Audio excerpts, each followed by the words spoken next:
అరే వచ్చిన ఒక్క ఫోన్ కాల్ వల్ల ఎంతో ఆనందంగా ఉన్న కుటుంబం ఒకేసారి బాధలోకి వెళ్ళింది.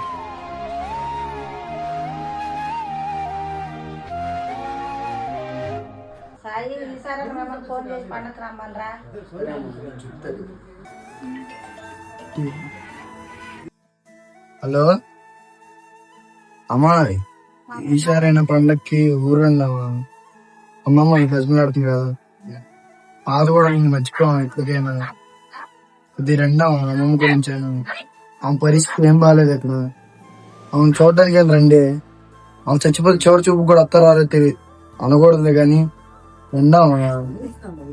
సరే నేను ఉంటాను, ఇంకా మీరు ఆలోచించుకొని రండి. అరే ఇవన్నీ నీకు అనవసరం, ఫోన్ పెట్టేయి. అసలు వీళ్ళిద్దరిని చూస్తుంటే కలిసేలానే లేరు, కానీ వీళ్ళిద్దరిని కలిపే వరకు నా ప్రయత్నం కొనసాగిద్ది.